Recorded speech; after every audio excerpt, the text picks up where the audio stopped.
Never soar too high. Never sink too low.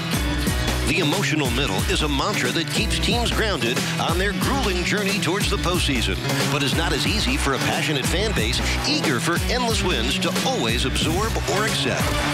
Miami's extraordinary dominance at home has been offset by an equally agonizing unpredictability on the road. Tantalizing wins in challenging environments have been matched by puzzling performances and inexplicable letdowns on nights where motivation appears simply to be missing. That's it. Hayward delivers a dagger. The Heat's overall record remains impressive, as does their position atop the Eastern Conference.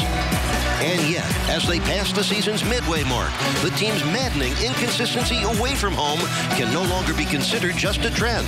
It is a road reality they hope to change. Beautiful Super Bowl Sunday in Toronto afternoon. NBA action for the defending NBA champions and the new-look Raptors. Miami defeated Toronto in overtime 10 nights ago, and today look to end their 4-game road trip with a victory. Welcome, everybody, inside the Air Canada Center. The second of 3 meetings between the Heat and the Raptors. And you know we always hope you enjoy every bounce and basket right along with us. Miami Heat basketball on Sunsports. Let's take a look at how it all went down. Yeah, really the ball pressure picked up in the second half. There was much more hustle on the rotations. Guys were really getting into the passing lanes, and as a result, really did a good job of forcing turnovers. 6 in that third quarter, and overall for the game, 15, and they were able to score 17 points off those turnovers. So much of the Heat's identity has been tied to how they play defensively. Direct correlation between them scoring points on the offensive end and getting easier baskets when they're getting it done on the defensive end in the second half. I thought it was just excellent Miami Heat defense, and that's their identity. Yeah, you see here D. Wade, and then Udonis with the follow-up jam. Mr. 305 making things happen. But the defense was active, and you could tell, and that's how the Heat are able to make this one a victory this afternoon. 2 points in the second half, John. Yeah, he got it done a variety of different ways, too, showing his versatility. Johnson helping off, making that mid-range jumper, then getting inside. I thought his ability to get in the paint with his post-up game in that second half was a big, big factor for the Heat right here, showing his quickness on the bigger, stronger Aaron Gray. He only had 6 points in the first half, but his cutting again down the middle here, receiving from LeBron, his presence and point scoring gave the Heat some really high percentage shots in that third and fourth quarter. Yeah, CB did a nice job here. As you see, going from long range. Count all 3 of those, Karate. He's like a 40% three-point shooter right now. And now we switch over to the King, who led all scorers with 30 points. Yeah, he was absolutely amazing. His athleticism, again, his power. We talked about in the pregame the Heat needed to get him the ball close to the basket where he could really force the emphasis, and he did that. He went hard to the rim. Look at him, wow, chest to chest with the shot blocker Johnson, still able to finish, this time backing down his man and shooting over top of him again. I mean, that's just power, George, along with his incredible skill level. Look at the left-to-right crossover again. He's finishing, he's beating his man with quickness and then finishing with power on top of shot blockers. Yeah, man, muscling the ball up there again multiple times in this game, getting the job done. And, of course, active hands lead to dunks.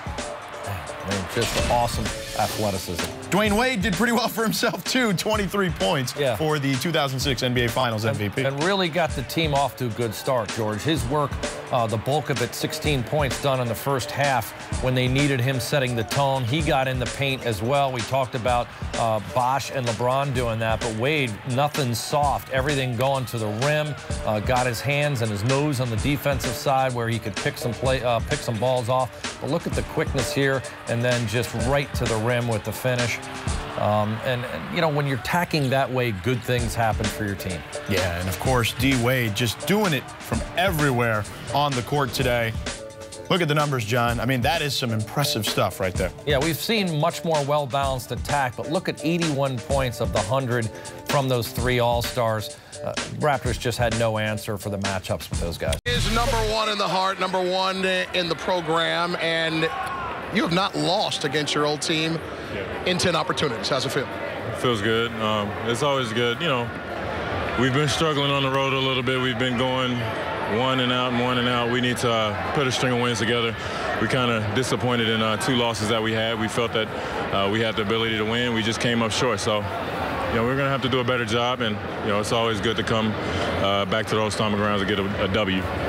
Coach Rothstein made it really plain at the half when we talked to him about the second half plan. Play better. You all did just that. What were the key ingredients to you all elevating and getting to victory? Well, I mean, it just starts with ourselves.